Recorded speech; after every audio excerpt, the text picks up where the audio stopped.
pretty girl. Good morning.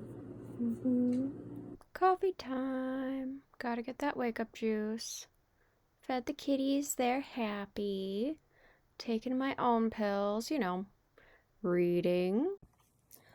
Okay, a lot happened in chapter 7. Super excited. The light gate that he went through was the house of the Lord of the Island. He kind of wakes up and feels really enchanted, like foggy brained. He meets this young woman who claims that she knows him, and that he doesn't remember her. So he's just kind of like, okay, whatever. He meets the Lord of the house, and he's staying there and healing from running away from this shadow. He feels really spent, like he's lost all his power, or at least like has lesser power than before. So he stays there a while and he talks to the lady of the house frequently, and then one day she's like, "Do you want to see this treasure we keep in the basement?" Essentially, and he's like, "Okay." So they go downstairs and into this dark crypt with all these magic charms that abound it and stuff. And there's this stone, and he recognizes that the stone holds the power of the old ones, and it has trapped some other kind of shadow within it. And so he's like, "I don't want to even look or touch this thing." And she's like, "I've interacted with it. It tells me the future. It told me you were coming," and all this other stuff. And he's just like, "That thing's evil." So he kind of like goes through this thing where he's kind of vacillating, and then he's like, "I'm sorry, lady, if I like offended you. I just don't trust that power at all." And she's just like, "Oh, I've used it. It's fine. Like, I think if you use it, you'll become more powerful, and then you and I can rule the realm together." And he's like, "Oh boy." And then, of course, out pops her husband, the Lord of the Land, sends these shadow beings after him and her. She flies away as a seagull, enchanting herself, and flies away. And he flies away as a hawk and gets out of the land, and he flies back to his master in Gaunt. At some point, he does find out that the girl was someone he knew on Gaunt, actually the person who kind of taunted him and said, "I bet you can't rise shadows or people from the dead," the first time when he was a young boy, when he saw the shadow the very, very, very first time. Just like a hint of it as it was coming through, and then his master had stopped him and then gave him his ultimatum. So he knew her, but he just kind of turned into a hawk and flew back to his master. By the time he reaches his master, he had been a hawk so long, he kind of was starting to forget his humanity. So his master took care of him and made sure he was, doing okay and stuff. And so finally they kind of interact, and he's vacillating about what to do about the shadow. There's nowhere to run. There's nothing to do. Like, it's just going to keep pursuing him. So his master says, Coffee time. Gotta get that you wake need up to hunt the juice. hunter at this point. Fed the He's like, "There's kitties, nowhere they're you can go, and I don't happy. know how Taking my else to own save pills, you. You got to meet this thing head on and try to reading. destroy it." And he's like, "I have no power." He's like, A lot happened in "You have chapter more 7. power than you think, my dude. A lot more power." He's like, "I'm the master, but one day you'll be mine." And so, like, the last line in this chapter is so good.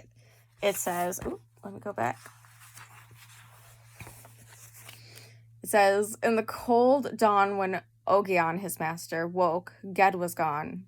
Only he had left in wizardly fashion a message of silver-scrawled runes on the hearthstone that faded even as Ogion read them. 'Master, I go hunting.'"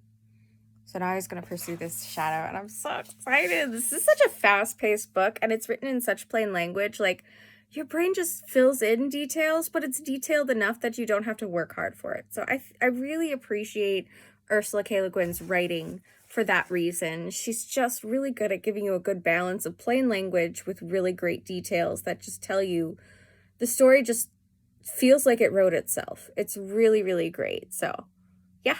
I'll be back with more in a little bit. Drinking my coffee.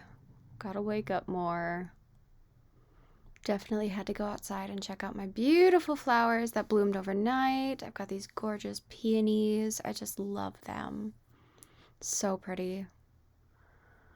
And then over here, I have some herbs and stuff and my roses. So getting my vitamin D for the day. Got my OnlyFans setup done, so getting ready to do a little shoot for that after I got some vitamin D on me. Then I went over to my friend's house and I got to pet her puppy, who is so cute. This is Diamond.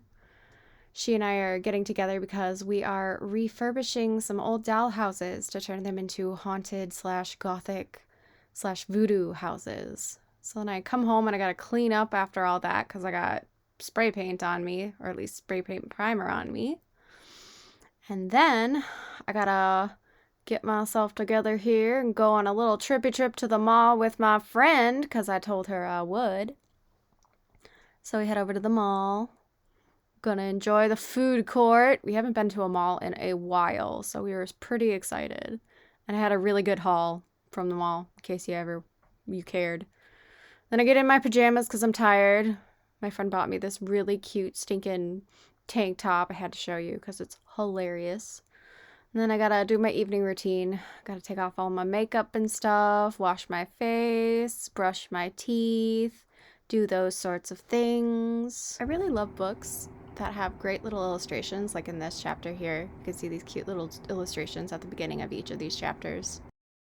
Henry decided that I was a jungle gym and that reading was not important anymore, and that he also wanted to possess the book and my person. So yeah, there was that. Love me a good map in the midst of a book so I know what the hell is going on and where the hell everything is. Love it. So useful. All right, I just finished the book.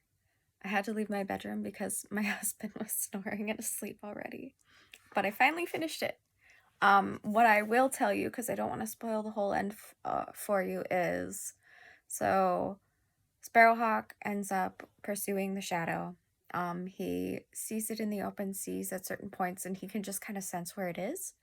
So he's kind of finding it and keeps following it. And at one point it tricks him and gets him kind of shored on this island. And while he's staying there, he encounters these two weird people who are kind of short there, and he kind of comes to they don't really speak, and he comes to an understanding from the things in their hut and the things that they show him and kind of how they interact, that they were children when they were and castaways, and he suspected from some of the jewelry and some of the emblems on there that they were royalty at one point.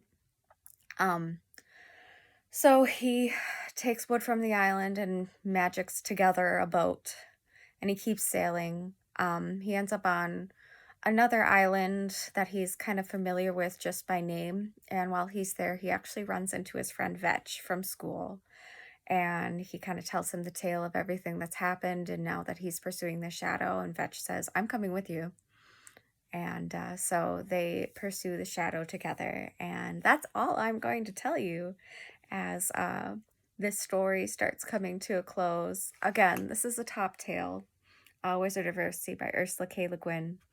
It is a fantastic piece of literature. It's part of a wonderful series. It inspired a sci-fi mini-series. Don't watch it. It was just crap. There's also an anime based off of this.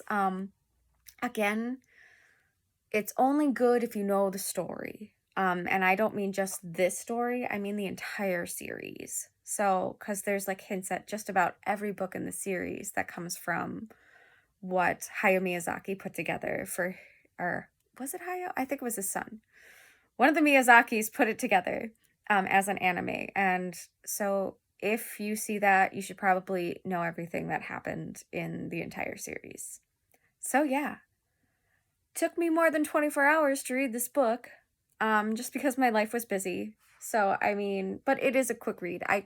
If I didn't have other stuff going on, I probably would have finished it if I didn't have D&D. So, anyway, it's like 11 o'clock at night. I'm tired. I'm gonna go to bed. Thanks for joining me on this journey with the Wizard of Earthsea. I'll see you guys next time.